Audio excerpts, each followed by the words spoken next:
¿Qué es apostasía? Es importante para entender este concepto de qué es apostasía.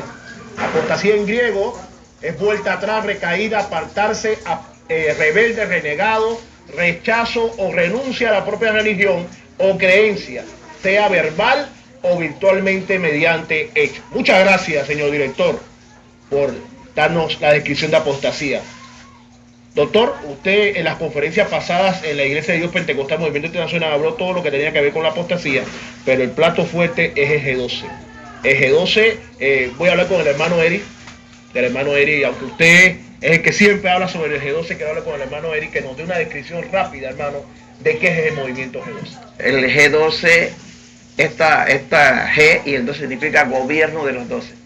Y esto surge en el siglo XVI con el sacerdote católico Ignacio de Loyola, quien escribió el libro llamado Los Ejercicios Espirituales, y esto se daba a nivel de curas y monjas en el jesuismo, de los jesuitas. Luego, en 1928, el sacerdote español José María Escrivá Balaguer retoma estos escritos de Loyola y tiene una experiencia de una supuesta visión que el doctor le va a presentar. ¿Qué dice José María Escrivá de Balaguer? Voy a hablar sobre la visión famosa que tuvo el pastor Castellanos en lo que era antes de que fuera la iglesia carismática. Tuvo una visión y de eso hizo un libro. ¿Qué me podía hablar sobre eso? Hay un proverbio que puse en mi libro, mi segundo libro que escribí en el 94, el 92, titulado Israel al filo de la profecía. En ese libro estoy diciendo, los que desconocen la historia están condenados a cometer los mismos errores del pasado. Cuando leemos el librito de este señor de Colombia, y ganarás el mundo.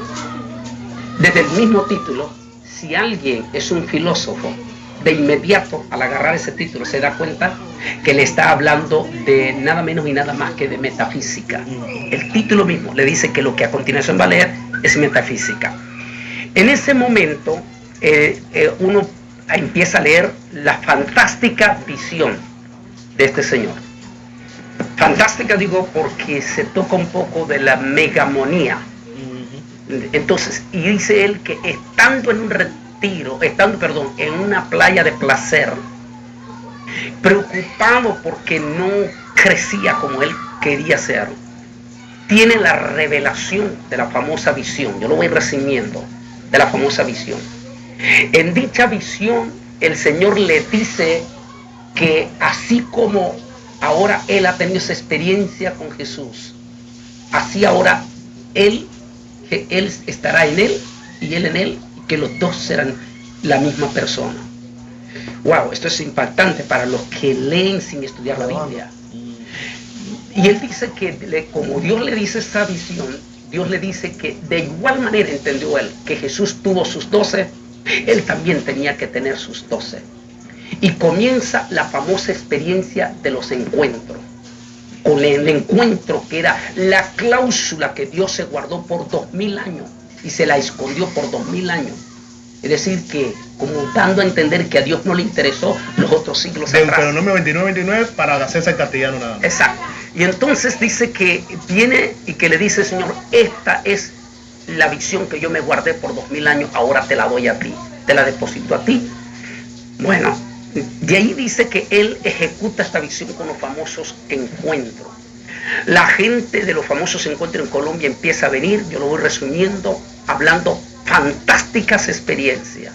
Algunos decían, lamento el tiempo que perdí. Sí. Hasta ahora me encontré con Dios. Y en especial los pastores que empezaron a ser llamados, estos pastores venían y decían, lamento los 40 años que perdí. Hasta ahora. ¿Dónde encontramos eso? Dos cosas, o nos quieren dar a todos con el dedo, o sencillamente aquí hay gato encerrado. Doctor, una de las cosas que ellos especifican dentro de esta doctrina, o dentro de este movimiento, mejor dicho, G12, una de las doctrinas que ellos fundamentan son las maldiciones generacionales. Que va totalmente contra la expiación de Cristo. Quiero que me pasen una diapositiva rápidamente, la otra diapositiva que son las doctrinas fundamentales cristianas. Aquí están la Trinidad, la inspiración y autoridad de la Biblia, la resurrección, la expiación, la justificación, la salvación por gracia y la segunda venida. Son las doctrinas bíblicas de la cristiandad. La maldición generacional va totalmente contra la expiación. ¿Qué me podía explicar sobre eso? Es antibíblico, totalmente antibíblico.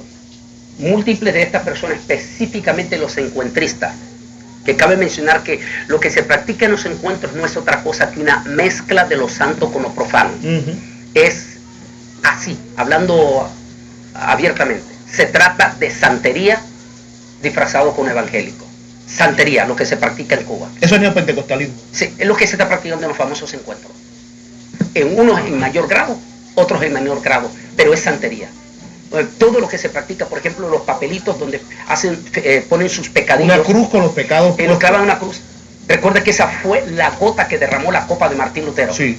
Porque cuando la Iglesia Católica empezó a decir que escribieran sus pecadillos en un papelito y los mandaran al Vaticano con monedas de oro, tan pronto las monedas de oro cayeran en el alfolí, entonces todos esos pecadillos eran borrados y después recibían una carta en blanco firmada por el Papa diciendo tus pecados ya fueron perdonados. Cuando Martín Lutero miró esto fue entonces. Yo diría, ¿qué pasaría si Martín Lutero estuviera hoy otra vez en este momento? Lo volviera a clavar. Pero ya no vendría con la iglesia, contra la Iglesia Católica, sino que vendría contra la Iglesia Evangélica en estos momentos. Bueno, entonces esto es una mezcla directamente de santería. Entre todo eso está, por ejemplo, las famosas regresiones. Es una práctica del vudú. Y también eso lo trajo un filósofo alemán, pero entre los maestros que enseñaron eso, que fue, usted habló de la cobertura, que también quiero tocar rápidamente eso, tocó el movimiento del famoso discipulado, que entre ellos estaba el maestro Derek Prince, y él fue que lleva también lo que es la regresión a estos movimientos. Que no es otra cosa que regresión, no es otra cosa que hipnosis. Y que la hipnosis, vayan si ustedes al diccionario y van a encontrar el sinónimo que significa hechicería. Directamente, Dios prohíbe terminantemente de esto. Bueno, entre todas esas prácticas que se hacen, como la famosa regresión, que es antibíblico, el pacto de silencio, que es algo masón, o yo diría más bien algo de ocultismo directamente, prácticamente. Usted pregunta a un ocultismo si fue a una misa negra, no le va a decir ni a garrote, porque ellos firman un pacto de silencio. Entonces uno dice, bueno, ¿por qué los evangélicos vienen hablando de algo tan secreto cuando Jesús dijo, yo todo lo he hecho, nada he hecho en oculto? Todo lo he hecho en público. Así lo dijo Jesús a los fariseos abiertamente. Nada he hecho en oculto. Ninguna lámpara se enciende y se pone debajo de la banca, sino que se pone en la parte más alta para que todos lo vean. Pastor. Entre todas esas prácticas, perdón, ya para responderte en eso, entre todas esas prácticas vienen las famosas maldiciones generacionales. Sí. Ellos se agarran de Jeremías, pero recordemos que antes de Jeremías todavía no había venido un Mesías Salvador al pueblo de Israel. El Mesías Salvador, que inclusive todos los justos que morían antes de Jesucristo no iban al cielo, sino que iban al seno de Abraham hasta que viniese el Redentor, el Mesías prometido en Israel. Entonces, una vez que Jesús vino a la cruz del Calvario, vino para hacer un solo sacrificio perfecto, al estilo del sumo sacerdote Melquisedec. A partir de ese momento, en la cruz del Calvario, los pecados de la humanidad, incluyendo el pecado de Adán, fue perdonado en la cruz del Calvario. Es por eso que nosotros los evangélicos no bautizamos a los niños, porque los católicos dicen que bautizan a los niños porque los niños traen el pecado de Adán. Eso es falso, sino que una vez que Cristo murió en la cruz del Calvario, aún el pecado original que se le acusa a los niños ya fue perdonado en la cruz del Calvario. Tremendo, porque el versículo de Ezequiel 18 dice, he aquí que todas las almas son mías, como el alma del Padre, así el alma del Hijo es mía, el alma que pecare, esa morirá. Así es. Entonces, el pecado generacional es, una vez que te conviertes a Cristo, oiga bien, una vez que se convierte a Cristo, no existen maldiciones generacionales, son canceladas. Ahora, si tú no te has convertido a Cristo, entonces sí estás acarreando maldiciones generacionales. Pero una vez que tú te convertiste a Cristo, automáticamente, Cristo no hace un sacrificio a media. Cristo no es el Cristo católico que tienes que estar todos los días haciendo rogativas y haciendo como los de los judíos, lacerándote, sí, porque tienes que ir perdonándote tus pecados poco a poco. No, Cristo hizo un solo sacrificio en la cruz del Calvario y perdonó y canceló en su totalidad todos tus pecados, incluyendo los generacionales. Ahora, si no estás en Cristo, entonces sí estás acarreando maldiciones generacionales. Amén. Doctor, vamos al último paso, que ya nos quedan como 3 minutos nada más, y los muchachos me van a hacer la seña ya. Ya nos quedan como 3-4 minutos. Quiero hablar de uno de los mayores ataques que ha tenido también la iglesia a nivel mundial, después de las doctrinas neopentecostales, que fueron la confesión de fe y la teología de la prosperidad. Usted habló de la confesión de fe. Para la gloria de Dios, yo di una conferencia hace poco aquí en Chorrera y hablé sobre la confesión de fe. Y hay varios personajes que están dentro de esta confesión de fe. Pero eso me recuerda a Génesis 3:5 cuando dice, seréis como dioses. El mayor engaño que hizo Satanás a la humanidad, seréis como dioses.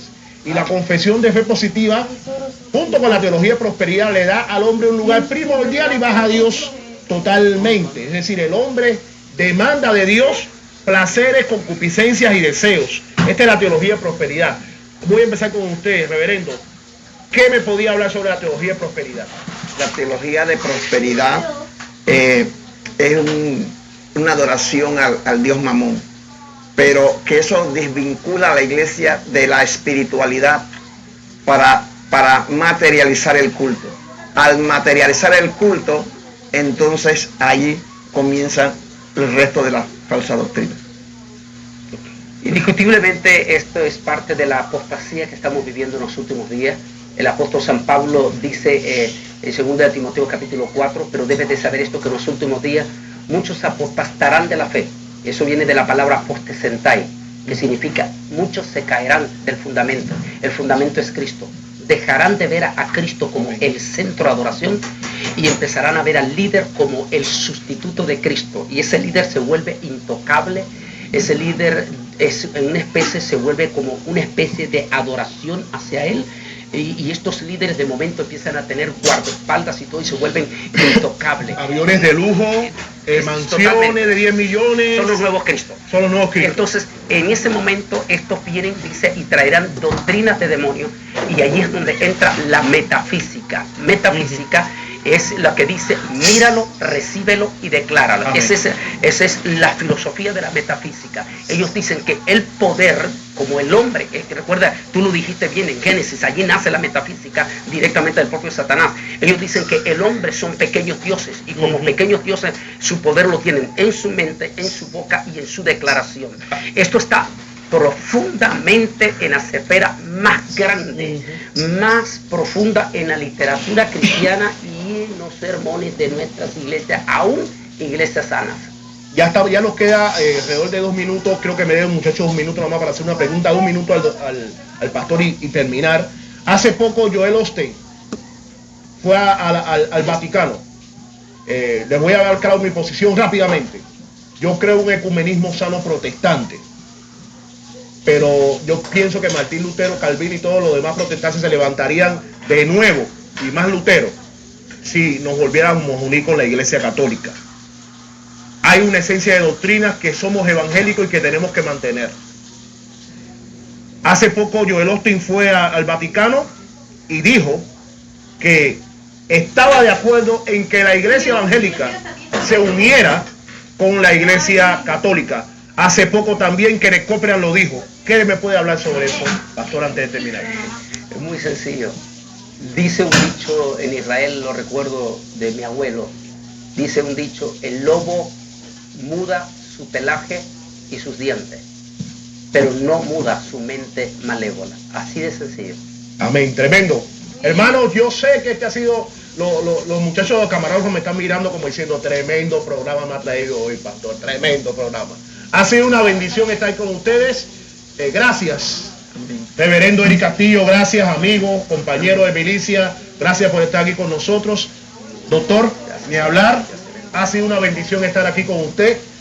Soy el evangelista Adonis Betancur y vengo de parte del Ministerio de Adonai a decirle que Él conoce su corazón. El próximo jueves vamos a tener un programa. Dejé esta última pregunta así porque vamos a tener el próximo jueves el tema sobre el ecumenismo.